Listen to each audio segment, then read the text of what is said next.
Welcome to Markets Now. I'm joined this morning by Ken Beadle with Paradigm Futures, and we're seeing mixed trading, both grain and livestock futures this morning. And Kent, let's talk about corn and soybeans setting back here this morning. Undoubtedly, we ran up into chart resistance, so that's part of the story this morning, isn't it? Yeah, absolutely it is. Corn made a high last week at just underneath $4.60, and on yesterday's rally, it ran right back up into that area. I think it uncovered a little bit of farmer selling. Keep in mind we're now after the first of the year.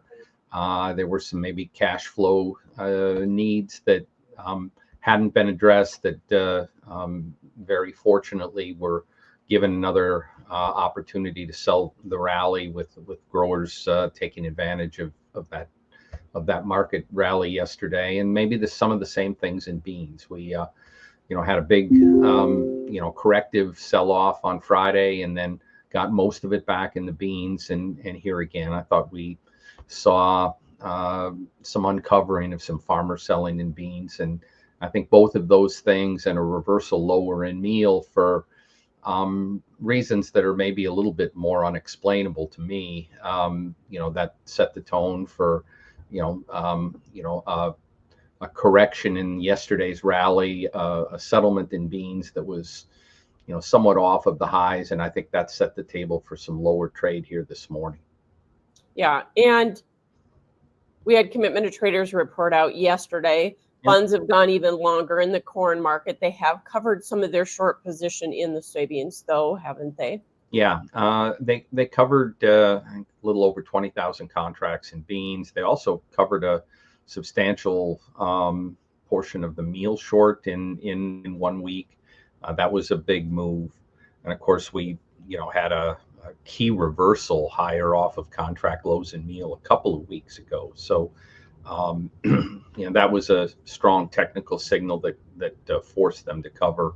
We may have gotten a little bit expensive on the meal because certainly we're going to continue to crush beans. Margins are still there, and that resulted in traders selling the rally a little bit yesterday, and markets, meal market reversing downward and trading lower here this morning. So do you feel like maybe some of these concerns that we had about dryness in Argentina and southern Brazil are kind of priced in, and we can't retest those areas until at least after we get this report out of the way? Well, the report is obviously a big thing, and with that resistance now sitting there, it's probably going to act as a as pretty strong resistance should we try to retest ahead of the report. I would say that the forecast this morning out in the 11 to 15 day time frame probably got a little more moderate, maybe showed some chances of rain in southern Brazil and Argentina, and I think that the markets picked up on that here overnight as well. You bet. We've also been kind of reacting to the on again, off again tariff talk here by the president yesterday, and that's going to be ongoing for a while, don't you think? Oh, absolutely. I really don't think that the trade really knows exactly what's going to happen. Now, yesterday there were some reports from a Washington publication that suggested that the tariffs were going to be more targeted, that they were going to be maybe at lower levels, and that they were going to be focused on items that were contrary to our national security. And the marketplace liked that a lot. And then President Trump weighed in, I think, on Twitter and said, now that's wrong. And I think that that's just going to be the knee-jerk reaction of the president. He's going to do what he wants to do, and he doesn't want to hear from others about what he's going to do. He wants to tell people what he's going to do. So I do think that story probably had some merit. It makes a whole lot more sense than blanket 20% tariffs across the board. I think his advisors know that that's ultimately going to be a bit of a non-starter. But there are going to be more tariffs on some goods in order for him to kind of fulfill the direction of the campaign promises that he had come out with. Of course, that is having an impact on the dollar. It did yesterday. Today we're seeing the dollar down. Is that the main reason that wheat has popped back up here this morning? Yeah, I think that's absolutely correct. With the dollar making new highs last week, dutifully, Chicago and Minneapolis wheat went and made new contract lows last week. Kansas City tested contract lows, and then the leader yesterday in the markets were the different wheat contracts. With a lower dollar, and we're getting strength in wheat here this morning. We were lower overnight, and then as the dollar started to weaken going into the open, we started to see the overnight wheat trade firm. Yeah, I know the winter wheat ratings dropped in a lot of states as well, but it seems like we're in the middle of winter, so that shouldn't have really much impact. Yeah, I mean, you really can't factor in condition ratings No. for a crop that are dormant. A market pays very little attention to that. No doubt.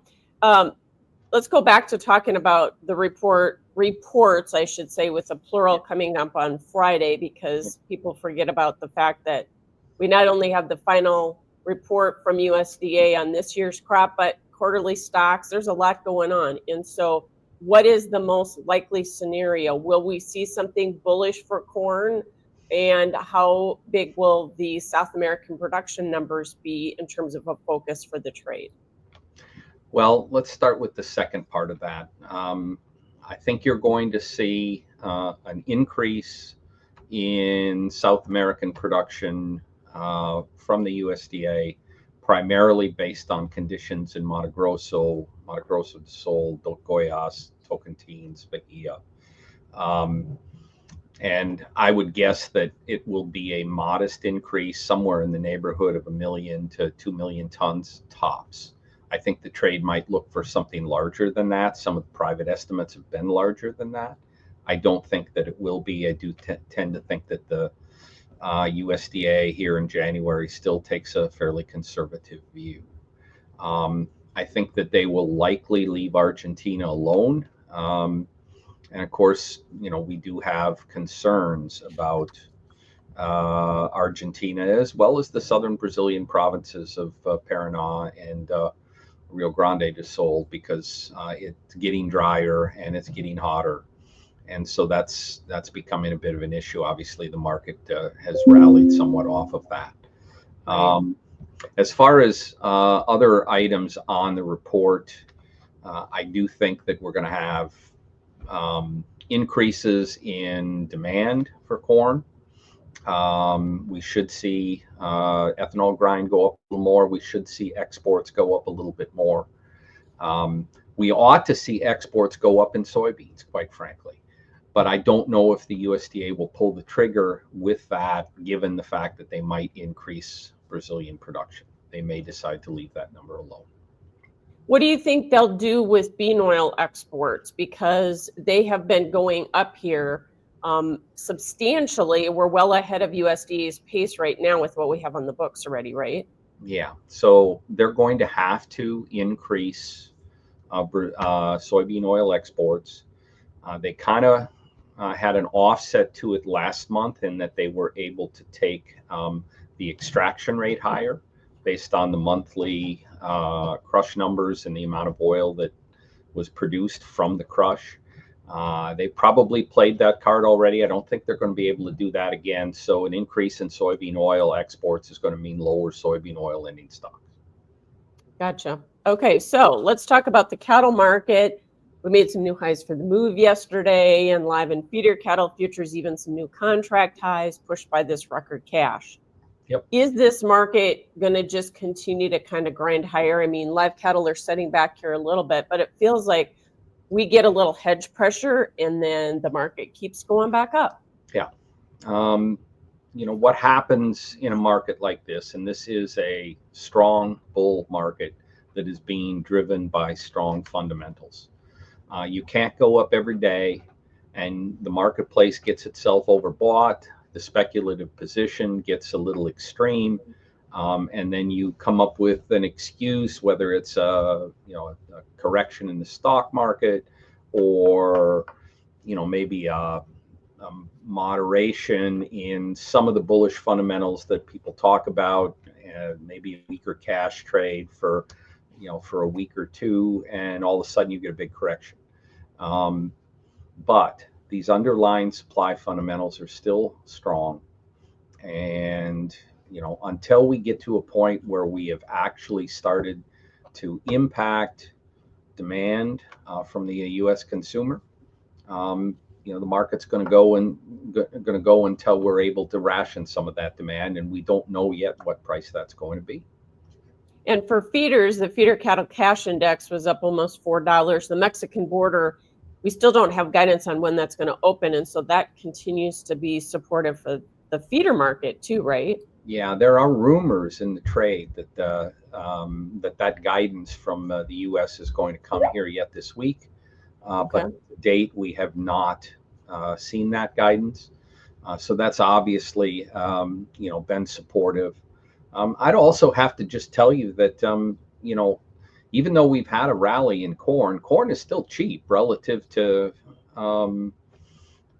relative to the price of cattle. Now, these high price feeders have kind of constrained the cattle crush margins here a little bit over the last 4 or 5 weeks. But this is still inexpensive corn. It's still below the cost of production. And, I think that, I think livestock people are trying to find an alternative use for corn, and it's not surprising at the price that corn's at today. And we'll finish up with hogs, which have now gone below some very key moving averages. The funds are liquidating. The lean hog index has rolled over here. How much lower will that market go, I guess, is the big question. Yeah, and my gut tells me $5 to $10 yet. I feel like that market got overbought. I think we were very surprised at the rally. Now, clearly, with the hog and pig report sort of confirming that death loss and PRRS was a bigger impact on recent supplies than we thought that it was going to be. That has been the reason for the higher market. But we've seen the cutouts start to break fairly significantly. We're past that seasonal ham time frame, and we've got a really large speculative long position that needs to get liquidated. Yeah, and they'll head for the door all at the same time, unfortunately. All right, thanks so much. Kent Beadle with Paradigm Futures. Remember, futures and options have substantial risk. That's Markets Now.